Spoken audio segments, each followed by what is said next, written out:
She refused to take my name, so I took everything back. The overhead lights buzzed faintly, casting a dull glow on the county clerk's office. The kind of sterile government room that smelled like paper, ink, and apathy. It was a Thursday, the kind that blends into the week, ordinary until it isn't. Across from me she sat. My fiancée Lena, pen tapping against a clipboard, lips curling around a tune no one else could recognize. A nervous habit one I'd once found endearing. Now it grated. Behind the desk, a woman whose nameplate read Dorothy B. looked up with the blank fatigue of someone who had seen too many rushed marriages and regret-filled divorces. Her bun was silver, tight, unmoving. She asked the question like it was routine, because to her it was. "Are you taking your fiancé's last name?" she asked, eyes fixed on Lena. "No," Lena replied without hesitation. "I'm keeping Hayes." My pen paused mid-signature. Dorothy glanced up again. "Just for now, or?" Lena smiled casual. "No. It's permanent." "Lena Hayes," she confirmed almost proudly.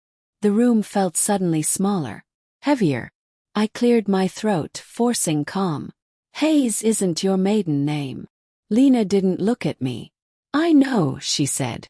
"It's my ex-husband's." Silence dropped like a lead weight. Even Dorothy looked unsure whether to proceed. "You want to keep your ex's name while marrying me?" I asked, low, measured. She looked at me, almost annoyed. "It's just a name, Trevor. Don't make this a big deal.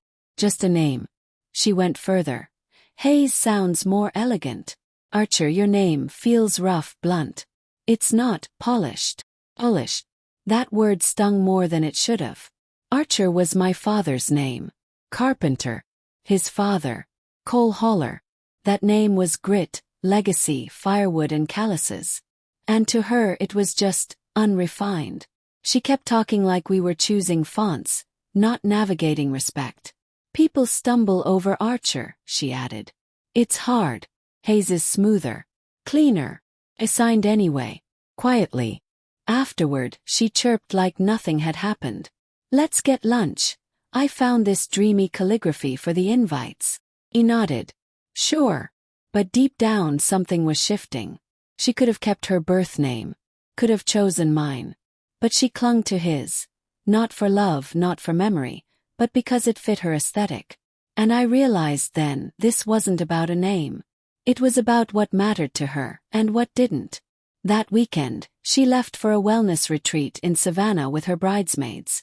"Yoga, juice bars, maybe a little wine," she laughed. "Don't miss me too much." When the door clicked shut, I walked to our wedding file. Contracts, checklists, vendor deposits. I flipped through every sheet. Her gown. /$7. 800. Custom, unaltered. Day 83 of the 90-day return policy. I took the receipt, drove straight to the boutique. A woman named Fiona stood behind the counter.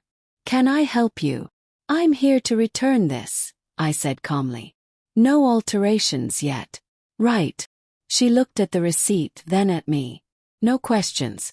20 minutes later, the refund hit my card. Back home, I began unwinding the rest.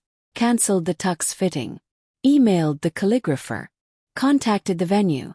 6 months' notice meant partial refunds. Called the caterer, the DJ, the decorator.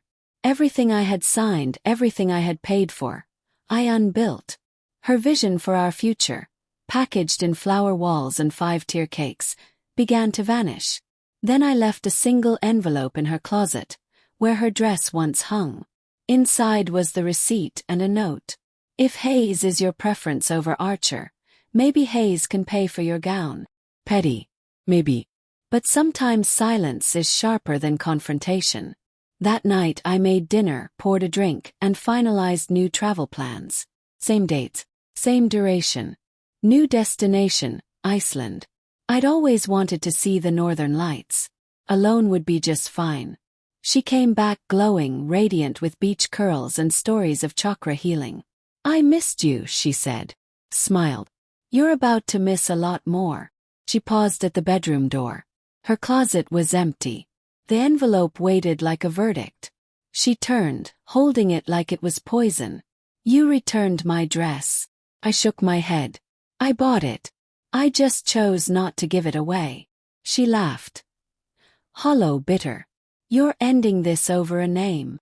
No, I said. I'm ending it because you treated my name like it wasn't good enough. Like I wasn't good enough. She tried to spin it. It was a career move. Hayes looks better in email headers. More brand-friendly. He nodded. Right. And Archer sounds like what? P coach. Too ethnic for your influencer contracts. She flinched. You never kept your birth name, I added. You chose to keep his. You preferred Hayes. And you expected me to marry you like that meant nothing. You're overreacting, she snapped. No, I said. I'm reacting exactly enough. That night, I booked my final hotel in Reykjavik. By Monday, the story was already leaking. Screenshots from her bridal chat were circulating. Her calling my name too clunky, too masculine, and worse, not luxury aligned.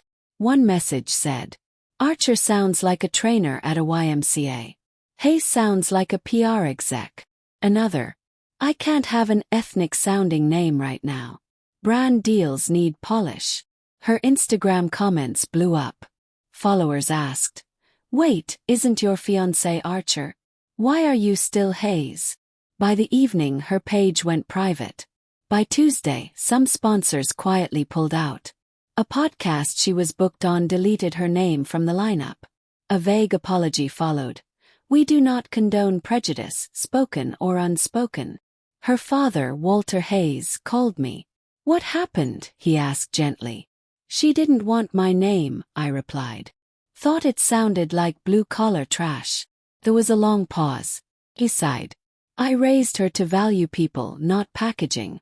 Maybe I failed. He didn't argue. He didn't defend her. He sounded like a man who understood what names carry. On Wednesday morning, I found her in the kitchen.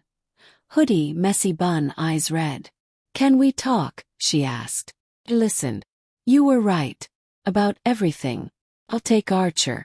I swear. I tilted my head. Why now? She hesitated. Because I don't want to lose you. Try again, I said. Do you want me? Or are you trying to salvage what's left of your image? She said nothing. If this hadn't gone viral, would you have changed your mind? Silence. That was my answer. You didn't just disrespect my name, I said. You disrespected me. Privately. Publicly. In messages. In captions. In branding meetings. But never in a conversation with me. She begged. Cried. Promised change. But I was already changed. And by Sunday, I was on a flight to Iceland. The air hit different there. Cold, honest, bracing. Hike. I saw the sky shimmer in green and purple. I didn't check my phone. When I came back, she was gone.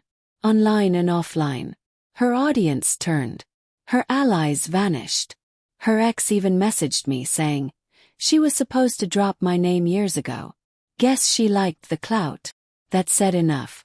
And then something unexpected happened. On the flight back, I met someone.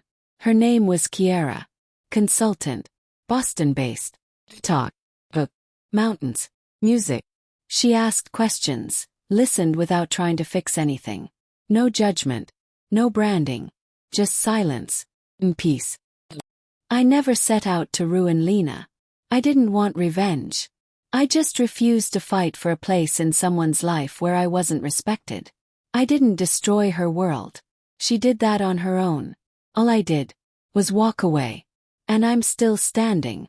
Still Archer. 1. Would you marry someone who refuses to take your name, especially if it's not their birth name either? 2. Is it just a name? Or does it carry meaning, loyalty, and identity? 3. Have you ever walked away from someone once they showed you what you meant to them or didn't? 4.